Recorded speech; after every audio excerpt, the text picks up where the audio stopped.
Yo, what is my bubbly boys back here in another video? Hope you guys have an amazing day. Today we're going to be doing a post ban list live to Fiendsmith the deck profile.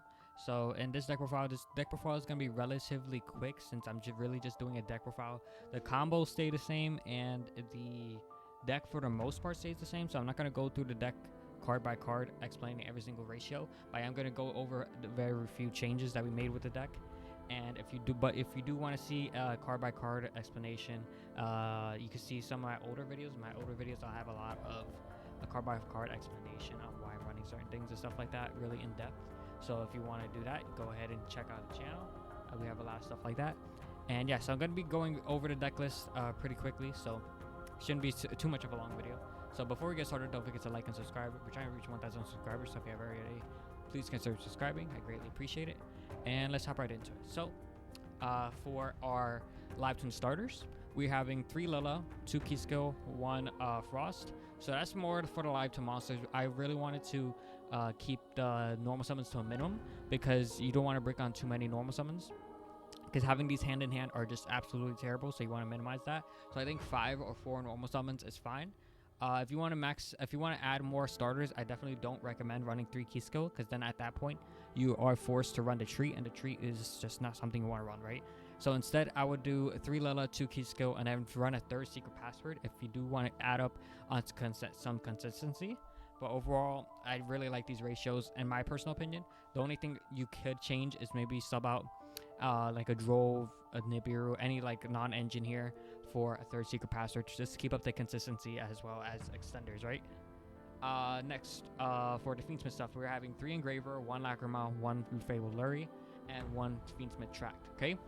I really like having this at 3 because it's a good extender through your opponent's sand trap, so having 3 Engraver is really, really nice. You could possibly run the 2nd Tract just as a way to extend, of course, and through the grind game as well, when you have to search another spell trap off of the Fiendsmith Engraver.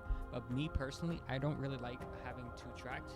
I really want to maximize my going second power level. So by having a lot of like non-engine here, so you see you have Ash, Nibiru, Droll, a lot of these power cards for going second, because this deck is kind of bad going second, to be honest, if I'm being completely honest. So having a lot of these cards in order to combat our opponent going second. Of course, you have like talent, stuff like that. Just because the deck really just is very good going first, not very good for going second, if that makes sense, right? So I really wanted to cut one of these in order to run some more non-engines. That way I'll be able to combat my opponent, you know? So yeah, that's pretty much it. Let's next go on to the Unchained engine. We just have 1 of Chamber, 1 Shavar. I know Shavar is at 2, but to be completely honest, having 2 Shavar does not do anything for the deck at all. You do not need 2 Shavars. Unfortunately, it does not make it much of a change at all to the deck. So just having 1 Shavar is fine enough as it is. 2 Shavars, again, doesn't really do anything.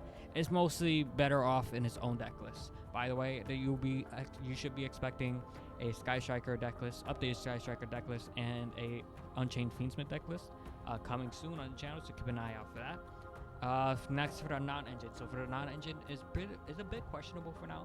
I'm still trying to figure it out. 1 Veiler.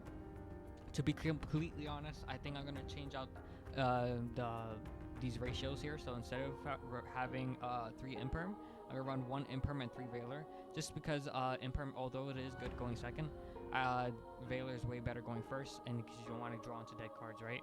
So maybe you could just go for 2 for 2 and then run like Ogre or something like that. But personally, I definitely do want in the near future, well, actually I'll do that now, run the 3 Veiler and then 1 Imperm, right? Because I was running Veiler for our crossout target, but now that I realize it's a little bit better to draw into it when you're on your opponent's turn than the Imperm, because if you already control cards, it's kind of trash, right? So next after that, so 3 Veiler, 3 Ash, you know, self-explanatory. Beats Fool Loss, beats also Droll, beats Fool Loss and stuff like that. 3 Nibiru. 3 Nibiru is pretty much mandatory now, because now that you don't have to worry about crossout and talents and call by stuff like that, they're all at 1. So you could really pretty much run 3 Nibiru and just go through your opponent's whole board with Nibiru, because now that Raizio is not really relevant anymore now that the detonator's at 1. And And if Malice really loses hard to Nibiru, I'm not too sure Blue Eyes loses hard to Nibiru. I mean, it somewhat does, depending on the combo that they're doing. But 3 Nibiru overall, just having it as a threat against your opponent is just really nice to have, right? So next after that, you have 3 Droll. Helps you beat full loss, stuff like that. Also a very good card overall in today's format. 3 full loss just for going second, 1 imperm, and then 1 cross-side designator, 2 thrust, 1 talents. So now that we lost two designators and 2 talents, I wanted to maximize being able to going second as well as being able to play through my opponent's hand trap. So let's say in the Nibiru move, for example, what I could do is, if I haven't still used my engraver, what I could do is I could go thrust into talents, steal the Nibiru, summon back the engraver, go into sequence or muckraker, and then keep on playing the game that way. Okay. And in the course, cross-side designator negates pretty much any hand trap your opponent throws at you, as well as call bite. Okay. Next for the extra deck, you have 2 key skill, 2 Lila. Reason why for 2 Lila, because normally when run 2 Lila is because Gryphon is banned, of course. Now you have some extra space in your extra deck, and as well as I am expecting Cashier Unicorn to be rising up in popularity, since Cashier Unicorn going against Ryzeal can banish their one and only detonator, and basically Ryzeal is in scraps by then, right? So I'm guessing a lot of people are going to be running the Cashier engine a lot more now. So I'm running 2 Leech. I do think that maybe we cut the Lila and then run the second Requiem, or find a way to run a second Requiem. Right now, for the time being, I couldn't figure out anything right now, so we're just gonna run the 1 Requiem for now, right? And also, like, going second against like the Cashier engine is a bit awkward, especially having a bunch of hand traps. So I am working on maybe a board breaker approach. If you want to go for a more board breaker approach, that way you don't have to worry about Cashier Unicorn. Because if you're running a bunch of spells or traps that just go through your opponent's board, instead of having a hand traps that go play into Unicorn and banishing your extra deck, you could do that as well. That's also pretty good. So I am working on that. So if you want to see something like that, leave a comment down below, and like the video. And after that, we have Sequence, Desiree, just the regular Fiendsmith engine. And then after that, for the Unchained engine, you have Yama and Rage. This is all you need. I also have Abomination here, but I am planning to change this possibly to Actus Code Talker. I'm not too sure yet.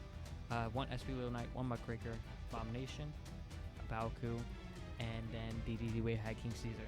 The side deck, I'm not giving a side deck because this is more like what you will go on based on what format you are expecting. But right now, I think you could go for like something like Meows or Artifact Lancia, Combat Malice. If you're really worried about Ryzeal, I don't really think Ryzeal is going to be that popular, so you don't have to over prepare for that. But if you really do want to prepare for Ryzeal, what you could do is you could play a couple Bystials and like a couple more Imperms as well.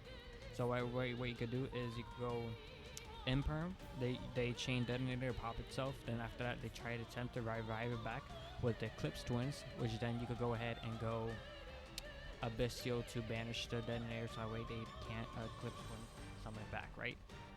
So that is also something you could do. And then for Blue Eyes and stuff like that, you could go a bunch of back row removals, so like Lightning Storm, Harvey Shadow Duster, stuff like that. I think Bystials work super well against that matchup as well.